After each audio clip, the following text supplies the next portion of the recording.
I was linked to a sickness transmigration system. It dumped me into the body of the true heiress, despised by everyone. Everyone adored the fake heiress, who'd been carefully cherished by the family for 16 years. My 3 brothers feared I'd try to claim what belonged to the fake heiress, so they constantly mocked and taunted me. My biological parents were terrified my presence would upset the fake heiress, so they went all out to make it up to her. They never once considered my feelings. They saw my desperate yearning for love as a threat, as sheer jealousy. Later, I was dying. Even later, my second brother found the diary hidden under my pillow. They fell apart. 0. I was linked to a sickness transmigration system. It dropped me into the body of Alara Richard, the true heiress, half a year after she'd been found by the wealthy Richard family. On my very first day here, someone splashed a whole plate of food right onto me. Hot curry sauce ran down my face and neck, and fish balls rolled off my clothes onto the floor. The heat stung. I stared at the boy in front of me, my face blank. My gaze was blank, devoid of any emotion. Everyone else was startled by his actions too. Eleanor, my mother, gasped, "Liam, what are you doing?" Liam's face flickered with a hint of regret, but the words that burst out were nothing but blame. "It's just that she always has that deadpan face. Jessica talked to her, didn't she hear?" Jessica looked guilty at his words. "I'm so sorry, I didn't know it was because of me." She looked at me apologetically. My third brother didn't mean it. "Alara, can I apologize to you for him?" Liam instantly bristled. "Who is she, anyway? Why would you even apologize to her?" "Jessica, why do you even bother with her?" I gave a faint, bitter smile. I wondered, too, what the original Alara meant to them. Jessica stood, surrounded by my 3 brothers, dressed in a pristine white dress, her hair perfectly styled. Meanwhile, my clothes were stained yellow with curry, and the smell of food clung to me, even without looking down. Jessica, the family's precious darling. This name shouldn't have been hers. I ignored Jessica. I picked up the last remaining fish ball that had landed on my lap,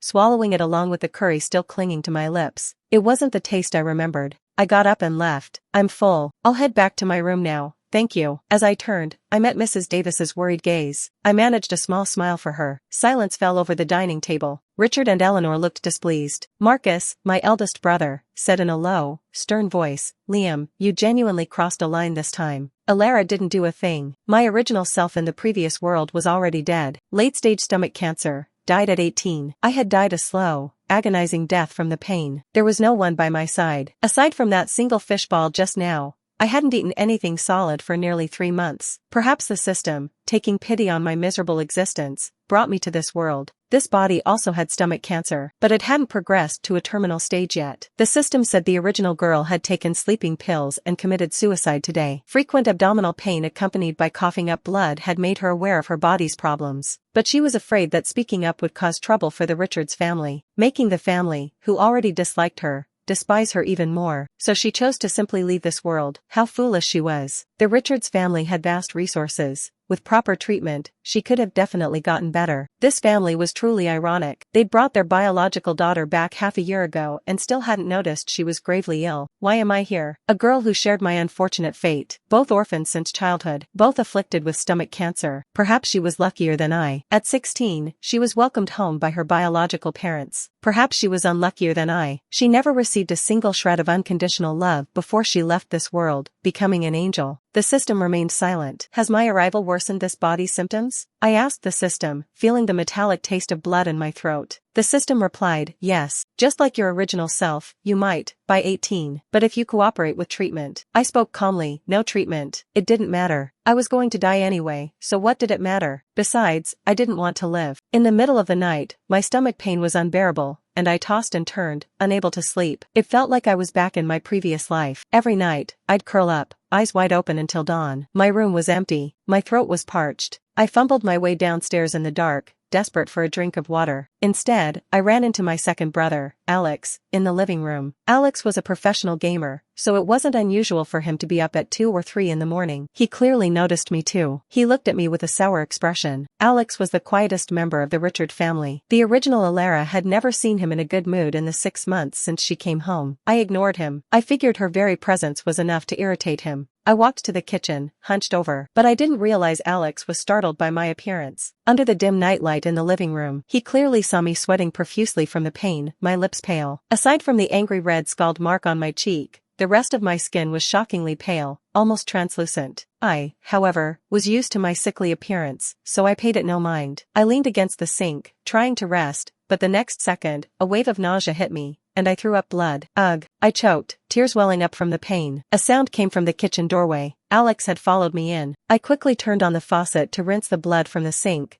then cupped my hands and drank a few gulps of tap water. Then I heard Alex's deep voice. If you're going to drink water, drink warm water. Cold water can upset your stomach. I softly hummed in response, lowering my head, trying to walk past him. The original Alara had barely exchanged words with Alex, and I certainly wasn't eager to get tangled up with this family. But Alex grabbed my wrist. I turned my head to look at him, my voice hoarse. Second brother, is something wrong? Being so close, Alex saw the wound on my face more clearly. He frowned, silent for a moment, then asked, why haven't you treated the scald on your face? I looked at his seemingly impatient expression. I just assumed he thought it was some kind of attention-seeking stunt. I pulled my wrist free, nodded vaguely. Yeah, I'm heading back now. He was too close. Alex turned on the light, then walked closer to the sink, frowning. Though the blood had mostly washed away, he still keenly noticed the faint reddish stains lingering in the sink. The next morning, as I went downstairs, I ran right into Liam near the staircase. My third brother had the most hostility towards the original Alara. He and Jessica were close in age, and their bond was the deepest. Perhaps Liam was simply too young. All he knew was that the sister he had pampered and protected his entire life had suddenly been replaced. This new girl, who had just been found, was going to steal everything from Jessica. He vented all his resentment on his biological sister. He resented her for shattering their perfect life. Little did he realize, the original Alara was the true innocent one. Liam looked at the obvious scald on my face, his eyes darting away. He deliberately didn't speak to me, waiting for me to greet him. But I didn't even glance at him, walking past him and away. Richard's face was cold. You're a grown person. Can't you even treat a small scald yourself? What kind of impression will you make walking around like that? Richard was a traditional patriarch, his eyes always on profits rather than family. He was probably just worried about me embarrassing him. Besides, the original Alara had only been home for half a year. She couldn't play any instruments, paint, or excel in academics. Her grades were abysmal. She had no real value to him. Eleanor also looked disapproving. I scoffed internally. If it had been Jessica, she'd have probably been rushed to the emergency room the second it happened. Yet last night, not a single person had bothered to ask if I'd been scalded, or if I was still hungry after eating so little. Their favoritism truly knew no bounds. There's no first aid kit in my room. Silence fell over the Richards family. Of course, the master bedrooms in the Richard family mansion were fully equipped, but when they brought the original Alara back, they made their biological daughter live in a guest room, and a guest room's amenities were naturally sparse.